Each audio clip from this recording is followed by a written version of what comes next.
Você Era. lembra que essa mesa aqui tinha Era, todas eu essas tinha coisinhas? tudo. O que aconteceu? Depois eu tirei. Essa é uma daquelas histórias de como nem sempre as coisas dão certo. Por mais que a gente planeje e tenha muita vontade de que elas deem, uma hora ou outra os planos acabam dando errado. E eu aqui, depois de horas, tentando resgatar o vídeo de uma linda história e de uma senhora mais linda ainda, que fez toda uma família acontecer, infelizmente, não tenho suas próprias palavras, de Terezinha de Nazaré contando sua própria história.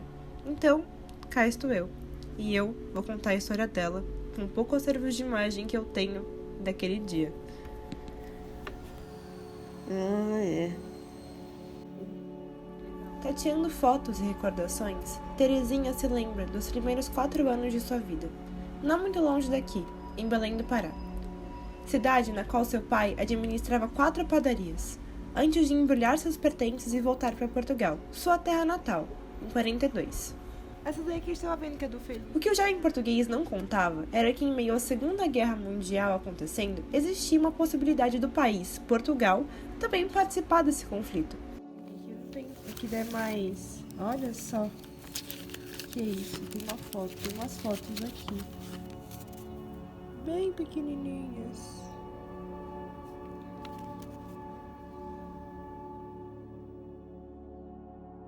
As tensões balísticas, então, somadas ao governo Salazar, fizeram com que meu bisavô acabasse perdendo todas as suas economias restantes, e a família não teve outra opção, senão abandonar mais uma vez Portugal e seguir de volta para o Brasil. Bom, todas as joias da família foram vendidas, e 4 passagens de barco foram compradas diretamente para São Paulo. Essa viagem durou 24 dias, e foram bem marcantes para minha avó. Lá, ela disse que aprendeu a falar algumas coisas em francês, como você vai? Que se diz Comment ça va? E Je vais bien, très bien, merci. Essa é você, né? Essa sou eu.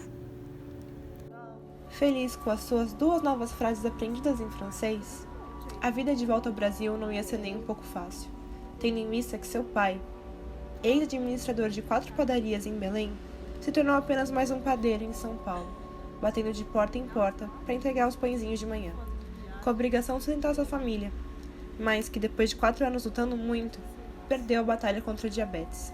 E desde muito nova, então, a minha avó teve que aprender a se virar. Eu tinha 11 anos. Quando você voltou? Meu irmão, de marinheiro. Aqui o seu avô e o tio Francisco.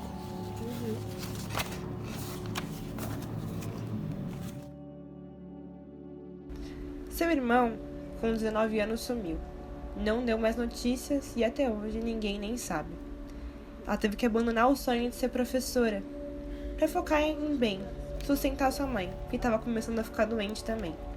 Então ela foi secretária de Caia Colar, conhece o centro como a palma da mão. E foi uma volta de ônibus para casa, a volta de ônibus para casa, que mudou sua vida para sempre. Foi aí, com o ônibus quebrado, na rodoviária de Bertioga, que ela conheceu um homem chamado José Braulio, que lhe ofereceu uma carona para casa. E ela, como não é boba nem nada e não tinha dinheiro para outra passagem, aceitou o convite.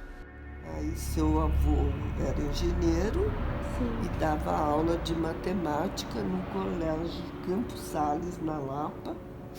Deu aula há 27 anos e depois eles abriram a faculdade e ele foi diretor. Então ele trabalhou lá 38 anos. A senhora não quer aproveitar? Não quer ir?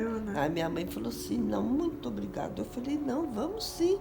Vai demorar outro ônibus, né? A gente já estava de olho um no outro, né? Aí fomos conversando.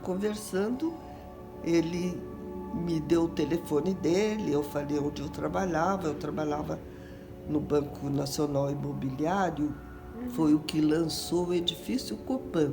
Nossa, que legal! É. Aí eu falei, olha, eu trabalho na Avenida São João, assim. Aí ele falou, eu te procuro. Ela se fez difícil e ele também. Ela deu o telefone e ele só ligou uma semana mais tarde. Mas ela acabou cedendo. E 4 anos mais tarde, eles casaram. E deram a luz pro meu tio, pra minha tia e pro meu pai. Eles brigavam muito.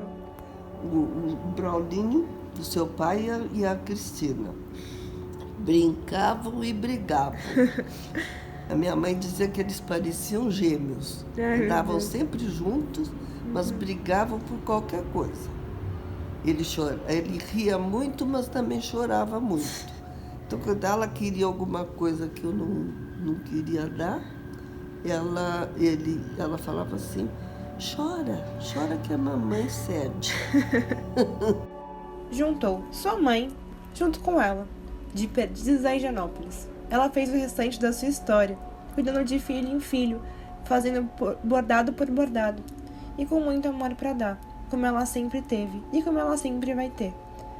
A minha avó é uma mulher do seu tempo, mas que nunca deixou de crescer, e hoje, com 91 anos, ela é a matriarca referente da família, da qual muitos admiram e todos amam, independente de tudo, apesar dela ser brava, apesar dela brigar, e apesar às vezes chorar um pouco mais do que deveria.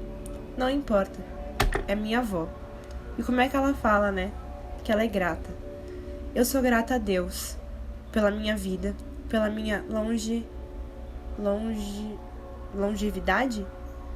Mas não é fácil envelhecer não, viu? Imagino. Mas um dia eu quero ser como ela.